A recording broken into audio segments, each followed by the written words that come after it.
Halo, selamat siang buat mbak-mbaknya yang selalu ada di sini. Gimana kabarnya hari ini? Baik-baik saja kan? Masih tetap semangat ya? Oke. Setiap hari saya selalu mendengarkan cerita, mendengarkan pengalaman-pengalaman orang lain, di mana orang-orang lain mungkin tidak berani mempublikasikan ya, atau tidak berani mencuatkan dalam Facebook atau kemana aja. Dan saya melihat fenomena ini kayaknya sudah terlalu lama ya. Saya pernah terjadi juga pada tahun 2012, di mana salah satu mbaknya menjadi sedikit punya tekanan, stres, gara-gara dibohongin sama cowok Hongkong. Jadi saya bukan menceritakan aib orang lain ya. Saya di sini cuman berbagi pengalaman aja tentang keinginan mbaknya untuk menjadi penduduk Hong Kong atau permanen Hong Kong. Jadi di sini saya ingin bercerita tentang beberapa pengalaman dari mbak-mbaknya yang mengatakan bahwa kepingin tinggal di Hong Kong, bekerja selain jadi pembantu atau bekerja di restoran, di rumah sakit, bekerja di hotel atau dimanapun, karena syarat-syarat untuk bekerja di sana adalah sebagai penduduk Hong Kong.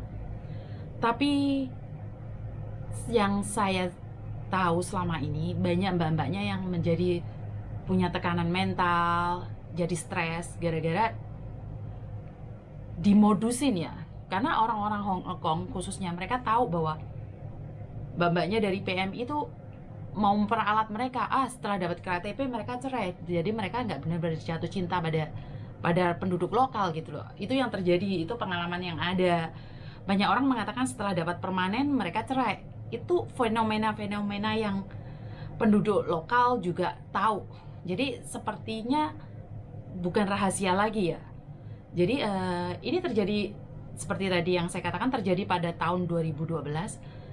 Ini mbaknya jatuh cinta pada seseorang dan punya hubungan yang begitu lama. Mereka pacaran, setelah itu dijanjikan untuk dinikahi. Setelah dia finish kontrak, dia mencari majikan baru, tapi di tengah-tengah posisi proses pencarian majikan baru, mbaknya menggagalkan majikan ke saya dan mengatakan pingin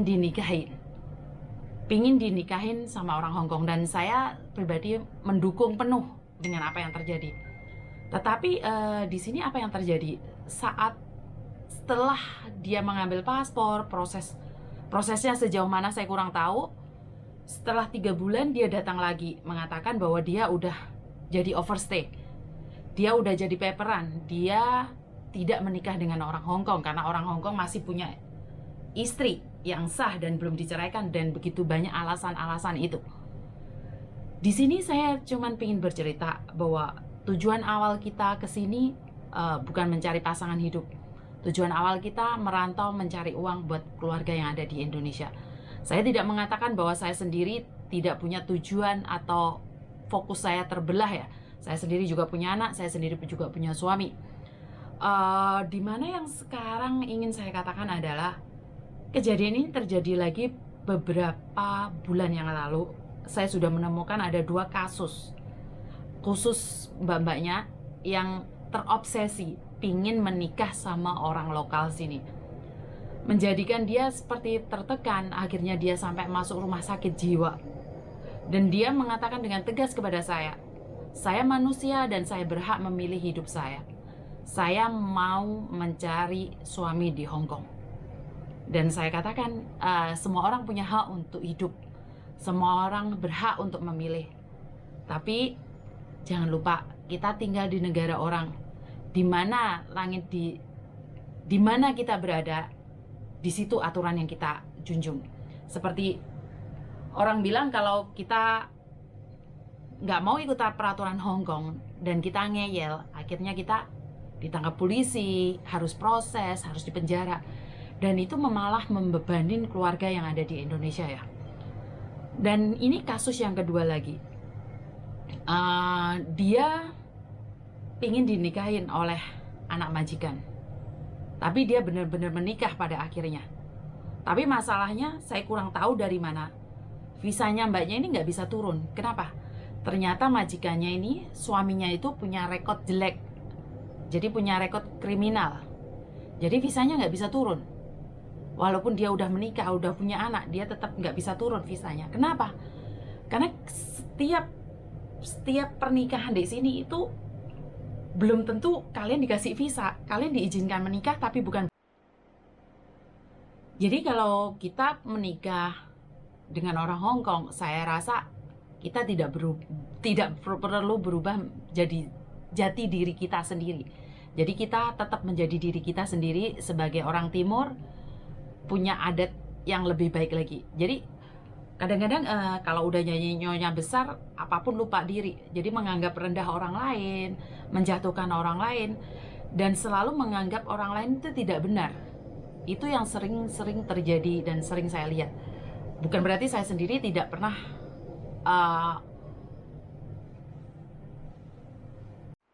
karena itu saya sering mengingatkan diri saya sendiri. Saya bersyukur saya bisa punya KTP Hong Kong, saya bisa dipercaya, khususnya bisa membantu mbak-mbaknya yang lagi membutuhkan. Walaupun tidak sama agent saya ya, maksud saya tidak menjadi anak buah saya tetap mau membantu karena menurut saya adalah sebagian tugas saya adalah dipercaya ada di sini buat mbak-mbaknya. Hidup di Hong Kong kadang-kadang orang melihat sangat mudah, sangat gaji tinggi, lebih kelihatan wah atau lebih mewah atau lebih bergaya saat menjadi nyonya Hong Kong ya.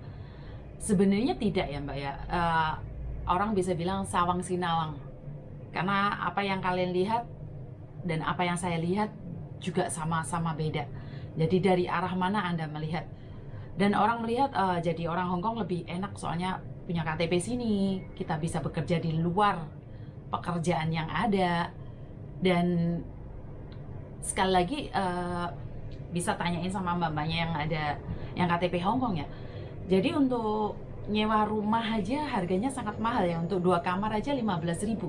Sementara gaji saya cuma 11.000 atau 10.000. Belum ngurus anak, suami, keluarga, kebutuhannya, terus harus bayar pajak. Jadi sebenarnya jadi TKW juga 4.630, bahkan ada yang 8.000. Kalian kan bersih.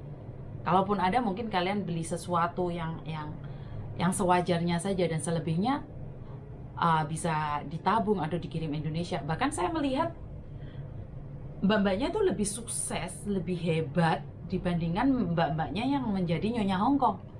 Jadi kalian di Indonesia itu lebih punya seperti gimana ya, rumahnya lebih wah, lebih megah gitu loh. Jadi menurut saya adalah jadi nyonya besar di Hong Kong ataupun jadi TKW di Hong Kong, jadi PMI di Hong Kong, itu kita sama-sama aja. Kita sama-sama, derajat kita sama. Tidak ada yang membedakan antara mbak-mbaknya dengan permanen Hong Kong. Yang membedakan adalah tindak dan kelakuan kita. Itu aja dari saya. Terima kasih dan selamat malam.